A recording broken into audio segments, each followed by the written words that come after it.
এদিকে বান্দরবানের আলীকদমে সেনাবাহিনীর 2 সপ্তাহের প্রাথমিক চিকিৎসা এবং নার্সিং প্রশিক্ষণ সম্পন্ন হয়েছে। প্রশিক্ষণে আলীকদমের 22টি পাড়া থেকে 26 জন অংশ নিয়েছে।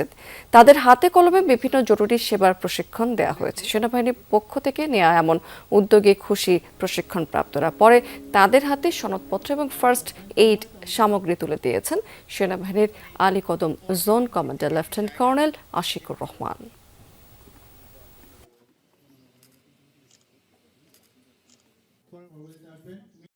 আমরা 26 জনকে নির্বাচন করেছি বিভিন্ন পাড়া লামা এবং আলীকদম থেকে, যাদেরকে প্রাথমিকভাবে আমরা 2 সপ্তাহের ফার্স্ট এইড ট্রেনিং এবং নার্সিং প্রশিক্ষণ দিয়েছি।